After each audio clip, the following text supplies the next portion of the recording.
Is the 9 to 5 officially over? Microsoft's new Infinite Workday study reveals how technology and hybrid schedules are reshaping the boundaries between work and life. And joining us in studio is Jacqueline Sharma, VP of People at Envoy, to unpack what this means for employees, employers, and the future of flexibility. Thank you for being here. Yeah, thank you for having me, Kelly. So this recent study gave name to what many have known as the Infinite Workday. What is that and what are you seeing? Yeah, the concept of the Infinite Workday is really, there is no boundary between work and life. And so, after going through the pandemic and people beginning to work at home, we forgot to establish sort of boundaries of where does our workday actually end? And this is really causing a lot of burnout for people. That's what I was going to say. What are some of the ramifications? Yeah, it's, when you're constantly on, you can't shut off your brain. It's really, it takes a toll on your mental health, and it just impedes your ability to have like a personal life in some circumstances. Definitely, you can't turn it off. And so how did we get here? Because the ideas of remote work and all the tech just seem like such a good idea. Yeah, I mean, tech has come such a long way, and it's enabled us to be connected at all times. Like, we carry around a tiny computer with us all day long. We have things like Slack and Teams, and it keeps us really engaged constantly.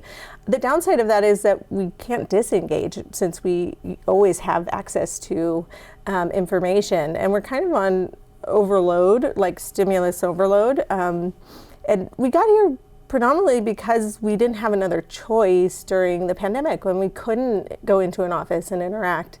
And so we naturally just slid into this like constant schedule of like, I need to be on, I need to be available, again, because there wasn't a boundary between I'm going into an office or I'm doing something that's cueing me to change out of my work mode.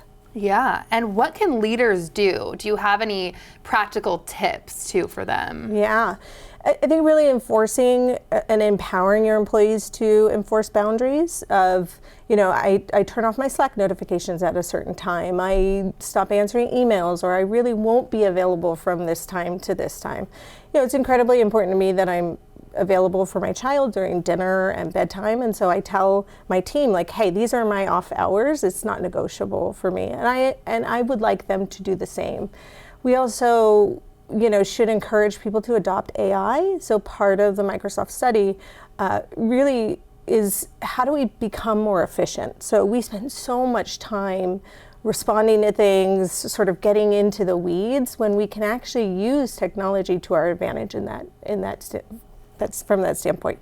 Yeah, and employees often feel like they have little power. If my boss is messaging me after hours, I don't always feel like I can be like, go fly a kite, So True. what can they do? True. I think that's very true, especially if you're an individual contributor. But it really is sort of enforcing some of those boundaries for yourself, and being upfront and transparent about what you need to feel supported in your workplace. Again, coming into the office really helps us identify where are my boundaries for work and home. Therefore, how can I be most productive when I am in the office, right? How do I schedule to the best of my ability? Not advocating for being in the office full time, but having a hybrid schedule is very helpful in that regard.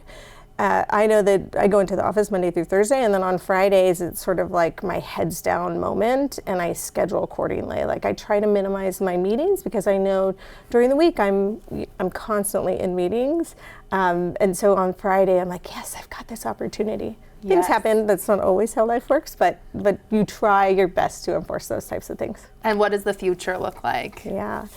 Envoy is a workplace software solution.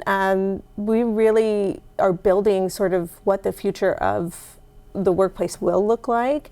We're helping businesses understand sort of their space utilization, but more importantly, the behavior of their employees. So when our employees most productive, we can pull data from rooms, like when they're using meeting rooms, which meeting rooms are most popular, where people are congregating. So we've got all this great information that helps us build that future and really understand the behavior of our population so that we can sort of build policy and parameters and set boundaries or help people set boundaries at work. Thank you so much for being here. This was so insightful. No, thank you for having me. I really appreciate it.